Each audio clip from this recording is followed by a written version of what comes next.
అందరికీ నమస్కారం. ఈరోజు న్యూస్లో నా గురించి నేనేదో మాయమైపోయాను, భయపడి దాక్కుంటున్నాను, ఉద్యోగరీత్యా సమస్యలు ఫేస్ చేస్తున్నాను, టీవీ ముందుకు రాలేక ఇంకా వీడియోస్ వదలలేక నేను దాక్కున్నాను అన్న ఒక న్యూస్ వినిపిస్తుంది. నేను దాక్కోలేదు. నేను నా లీగల్ ప్రొసీజర్ని ఫాలో అవుతున్నాను. బేసిక్గా నేను దాక్కోను కూడా. నిన్న కూడా ఒక వీడియో రిలీజ్ అయింది. అది కొన్ని ఛానళ్ళ వాళ్ళు చూసారో లేదో, ఎందుకు ఇలా మాట్లాడుతున్నారో, ఎవరు మాట్లాడిస్తున్నారో నాకు తెలీదు. కాకపోతే నేనైతే దాక్కోలేదు, దాక్కోను కూడా. న్యాయం జరిగేంత వరకు దాక్కోను. ఇంకొక విషయం, నన్ను కమిటీకి ఎవ్వరూ పిలవలేదు. నన్ను కమిటీకి ఎవ్వరే కానీ హాజరు అవ్వమని ముందస్తు ఇన్ఫర్మేషన్ ఇవ్వలేదు. నాకు ఎటువంటి ఇన్ఫర్మేషన్ లేదు.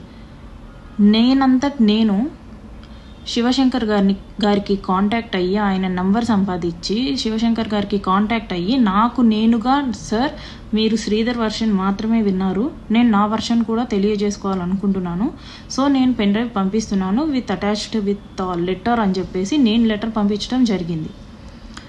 అంతే తప్ప I bet and I ask committee people, నన్ను ముందు ఇన్ఫర్మేషన్ ఇచ్చారా?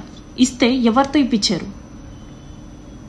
శ్రీధర్కి ఇచ్చిన లెటర్ లాగా నాకేమైనా లెటర్ ఇచ్చారా? లేకపోతే మీ కమిటీ వాళ్ళతో కానీ, లేకపోతే మీ పార్టీ వాళ్ళతో కానీ ఎవరితో అయినా సరే నన్ను కాంటాక్ట్ చేయమని చెప్పారా అనేది నాకు మీరు చెప్పండి. న్యూస్లో వస్తున్నట్టు మేము వీణాని పిలిచాము కానీ వీణ హాజరు అవ్వలేదు అనేది తప్పుడు స్టేట్మెంట్, అవాస్తవాలు ఇవి. నేను దీన్ని అంగీకరించను. ఎందుకంటే నాకు ఎటువంటి ఇన్ఫర్మేషన్ లేకుండా మీరు నన్ను పిలిచారు అన్నదాన్ని నేను ఒప్పుకోను.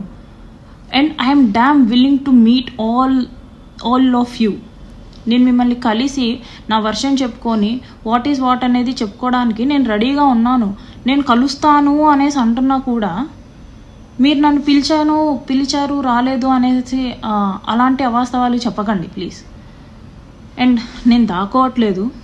నేను స్టిల్ ప్రయత్నిస్తున్నాను పవన్ కళ్యాణ్ గారిని కలవడానికి, స్టిల్ ప్రయత్నిస్తున్నాను. మీరు చెప్పినట్టు, నేను చెప్పినట్టు, శ్రీధర్ చెప్పినట్టు ఇది మా వ్యక్తిగత సమస్య. కాకపోతే కొంతమంది రాజకీయ రాబందులు దీన్ని పాలిటిక్స్ చేస్తున్నారు.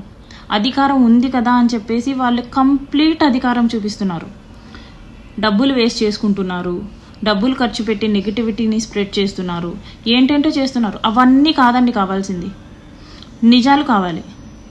కమిటీ వాళ్ళు ఎంత టైం అయినా తీసుకోండి, కానీ నిజం మాత్రమే చెప్పండి, అబద్ధాలు చెప్పకండి.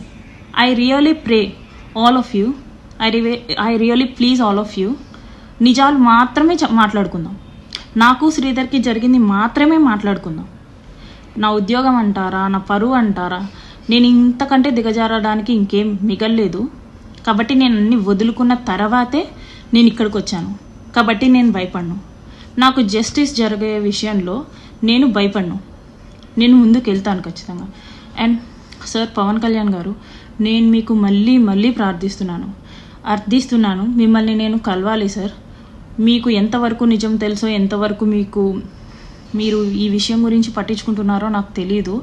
కానీ నేను ఒక బాధపడిన మహిళగా నేను మిమ్మల్ని నమ్ముతున్నాను, మీరు నాకు న్యాయం చేస్తారనేసి.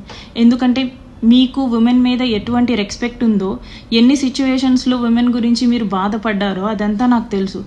అవన్నీ మేము చూస్తూ పెరిగామండి. అలాంటిది మన పార్టీ నుంచి, మన ఎమ్మెల్యే నుంచి, మీ డిపార్ట్మెంట్ అయిన నాకు అన్యాయం జరిగింది. అటు శ్రీధర్ చెప్పుకోవాల్సింది మీకే, ఇటు నేను చెప్పుకోవాల్సింది మీకే. కాబట్టి మీరే ఇద్దరి వర్షన్స్ వినండి. ఎవరిది తప్పు ఉంటే వాళ్ళని శిక్షించండి, ఎవరి వైపు న్యాయం ఉంటే వాళ్ళకి జస్టిస్ చేయండి. ఇది ఒక్కటే నేను కోరుకుంటున్నాను. అండ్ ఎవరైనా సరే ఒక అమ్మాయి గురించి ఆలోచించేటప్పుడు మీ ఇంట్లో కూడా అమ్మాయిలు ఉంటారు అనేసి ఆలోచించండి. నెగిటివిటీ స్ప్రెడ్ చేయడం కాదు. ఒక అమ్మాయి బయటికి వచ్చి ఇంత చెప్తుంది, ఎందుకు చెప్తుంది అనేసి అయినా సరే ఆలోచించండి please.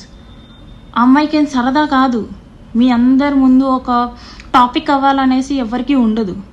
So I please everyone, what is what అనేసి ఆలోచించండి. And I request committee members, రిపోర్ట్నైతే జెన్యూన్గా ఇవ్వండి. ఐ బెగ్, జెన్యూన్గా ఇవ్వండి ప్లీజ్.